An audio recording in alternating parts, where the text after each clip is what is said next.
अब लगता है कि नाक के ऊपर सर पानी जा चुका है। हम सर को खेत में नहीं चलने देंगे, सर के गाड़ियों के सामने लेट जाएंगे। के सर पाठक के या के सर पाठक के गाड़ी के सामने हम लोग आत्महत्या कर लेंगे। शिक्षकों को, वहाँ के बच्चों को सुधार दिए, पर विशेष बच्चों पर उनका ध्यान नहीं जा रहा है। इस बात के हम लोग को बड़ा दुख है। पाठक जी केवल आदेश निकालते हैं, उसका रिजल्ट नहीं मिलता है। नहीं मिलता है। इनके दो प्रयोग मैं बता रहा हूँ। मद्य निषेध में थे, दारूबंदी हुई, लेकिन दारू ठेके से उठ के घरों में प्रवेश कर गई।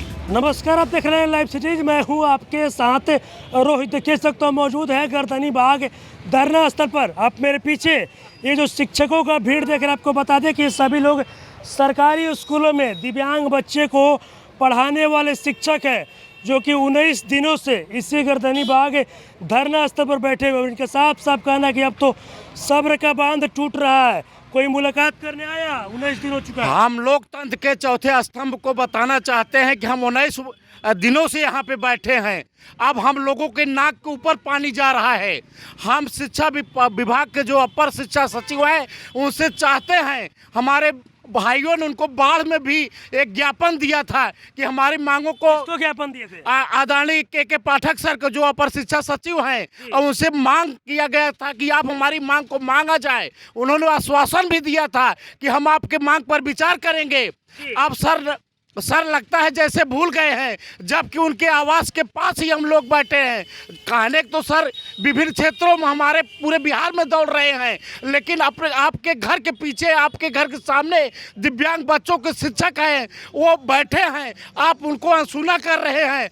अब लगता है कि नाक के ऊपर सर पानी जा चुका है। हम सर को खेत में नहीं चलने देंगे, सर के गाड़ियों के सामने लेट जाएंगे। या तो के सर पाठक के या के सर पाठक के गाड़ी के सामने हम लोग आत्महत्या कर लेंगे। ये कहना चाहते हैं लोकतंत्र के चौथे स्तंभ से। काफी भावुक भी हो रहे हैं बोलते बोलते। बिल्कुल सर, हमारे भाई बहन 19 दिन से यहाँ पे बैठे हैं। उनकी अगर आवाज़ को हम वो नहीं सुनेंगे, हमारे जीवन मरण का संबंध है। जीवन तर्क से नहीं चलता है, जीवन संसाधन से चलता है। और तो और दोस्तों, बताना चाहता हूँ, हमारे बहुत सारे भाई पाठक को ज्ञापन दिए थे आप लोग? हम ज्ञापन दिए हैं, हम लोग बाढ़ में इसका उदाहरण है सर। अभी तक कोई रिजल्ट नहीं आया। कोई रिजल्ट नहीं आया ना। तो पाठक सर हम लोगों से मिलने आए हैं। अब क्या कीजिएगा? हम उनकी गाड़ी के सामने आत्महत्या करेंगे, मर जाएंगे। उनकी गाड़ी को अपने लाश के ऊपर से जाने देंगे अगर हमारी मांग को नहीं सुना गया तो। करने से सामंजन हो जाएगा? हम सामंजन नहीं होगा, लेकिन हमारा अपना स्वयं का मानना है कि एक नया सवेरा लोगों के लिए जरूर होगा। हम तो मर ही जाएंगे, लेकिन हमारे आने वाली पीढ़ियां एक नए सवेरे के आगाज में जीवन जिएंगी। चलिए आप बताइए, 19 दिन से बैठे हैं। 19 दिन से बैठे हैं। हम के पाठक सर से कई जिला में लोग मिला है, और वो दौरा पूरा बिहार का कर रहे हैं। शिक्षा को सुधार रहे हैं, शिक्षा को बहुत अच्छा कर रहे हैं, लेकिन कुछ चाटुकार पदाधिकारी है, हम लोग के विषय में उनको लोग बताया नहीं है, जिनके कारण वो नज़रअंदाज कर रहे हैं, पूरा बात समझ नहीं रहे हैं। पूरा बात समझे तो हम लोग को कुछ वो करे, उम्मीद रखे हैं। विशेष शिक्षा को समंजन करना है, उनके हाथ का चीज़ है। पिछला अपर सचिव जो दीपक सर थे, बहुत कागज बढ़ा दिए थे, सिर्फ अब साइन करना है हमारे समझ से। उम्मीद है क्योंकि दीपक सर, देखिए कुछ लोगों का, आपके सहयोगियों का कहना है कि के पाठक सर को हम लोगों ने ज्ञापन भी दे दिया। बिल्कुल, हम लोग बातें नहीं सुनी जा रही है। हम लोग बिल्कुल ज्ञापन दिए हैं उनको, लेकिन अभी तक वो हम लोग को ध्यान नहीं ले रहे हैं कि हम लोग इतना अनिश्चितकालीन हड़ताल के लिए बैठे हुए हैं। आज हम लोग का 19 दिन हो गया है, और पाठक सर तो समझ में नहीं आ रहा है कि वो अभी तक हम लोग को संज्ञान में क्यों नहीं लिए हैं, क्योंकि वो शिक्षा के क्षेत्र में इतना अच्छा काम कर रहे हैं। सामान्य काम अच्छा कर रहे हैं, बहुत अच्छा कर रहे हैं। सामान्य स्कूल को तो मतलब सामान्य शिक्षकों को, वहाँ के बच्चों को सुधार दिए, पर विशेष बच्चों पर उनका ध्यान नहीं जा रहा है। इस बात के हम लोग को बड़ा दुख है कि ना उनका विशेष बच्चों पर ध्यान जा रहा, ना हम विशेष शिक्षकों पर ध्यान जा रहा है। अब शिक्षा को सुधारने के लिए हमेशा मीटिंग करते हैं, इंस्पेक्शन करवा रहे हैं, सारा कुछ महिलाओं को अभी जो बीपीएससी करके आई हैं महिलाएं, उन लोगों को स्कूटी का प्रशिक्षण दिया जा रहा है ताकि वो समय पर विद्यालय जा सके। लेकिन हम लोग 19 दिन से यहाँ पर धरना पर बैठे हुए हैं और उनका एकदम ध्यान नहीं ले रहे हैं कि हम लोग भी तो महिला हैं, हम लोग भी तो उन बच्चों को पढ़ाते हैं। जहाँ हम लोग अभी प्रतिनियुक्त है, पढ़ा रहे हैं, हम लोग श्रवण बाधित बच्ची को पढ़ाते हैं कस्तूरबा में, वहाँ बच्चियाँ अभी 19 दिन से उनको कुछ नहीं पढ़ाया जा रहा है। और वो बिल्कुल अभी उन श्रवण बाधित बच्चियों के साथ समस्या है कि एक दिन के बाद वो बोल जाती हैं सारा चीज़। शिक्षा विभाग का अपर मुख्य सचिव के पाठक को लेकर काफी आक्रोश भरा है आपके साथियों में जी। बोलना है ज्ञापन भी दे दिए फिर भी कोई नहीं सुन रहा है। देखिए, बात है कि सब लोग कह रहे हैं कि शिक्षा में क्रांति आई है जी, के पाठक की तो क्रांति ला दी है। लेकिन मेरा मत इससे भिन्न है जी। मानव संसाधन बढ़ा देने से सुधार नहीं होता है। अब मैं तो कहता हूं कि पाठक जी ने शिक्षा का निजीकरण शुरू कर दिया है। निजीकरण करना शुरू जी, निजीकरण शुरू किया है। जहां आप विद्यालय के प्रधानाचार्य को 5,000 रुपया सफाई के नाम पर नहीं देते थे, आज आप आउटसोर्सिंग के माध्यम से 30-30 हज़ार 35-35 हज़ार महीना वारा न्यारा करने में लगाए हैं। यह क्या है? यह एक तरह से शिक्षा का निजीकरण है। पहले आउटसोर्सिंग से टीचर लेने की बात किए, क्यों लेने की बात किए? जब आपको पता था कि 1 महीने बाद हमारे नए शिक्षक आ जाएंगे। आपने दोनों को बरगलाने का प्रयास किया ना। और पाठक जी केवल आदेश निकालते हैं, उसका रिजल्ट नहीं मिलता है। रिजल्ट नहीं मिलता है। इनके 2 प्रयोग मैं बता रहा हूँ।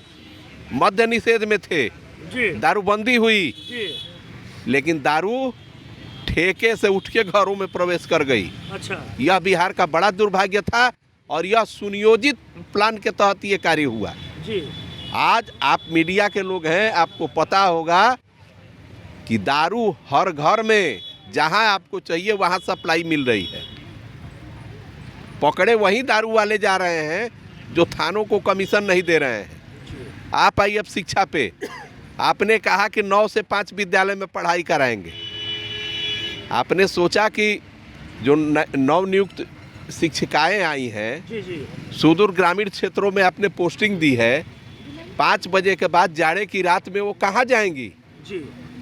रास्ते में उनके साथ अगर कोई हादसा होता है तो इसके लिए जिम्मेदार कौन होगा? चलिए, आप यह नहीं समझ रहे हैं कि जिन बच्चों के लिए स्पेशल क्लास की आप बात कर रहे हैं, उन बच्चों की मूलभूत समस्या क्या है वह तो पता नहीं है। न पाठक जी को पता है, न सामान्य शिक्षक को पता है। वो समस्या तो मुझे पता है कि वह बच्चा स्लो लर्नर है। अब उसका मर्ज हम लोग हैं। तो जब तक यह नहीं होगा, पाठक जी 4 क्लास एक्स्ट्रा चलवा ले, उसका शिक्षा में कोई असर नहीं होने वाला। के पाठक को आप लोगों ने ज्ञापन भी दे दिया, उसके बाद भी आप लोग की बातें नहीं सुनी जा रही है।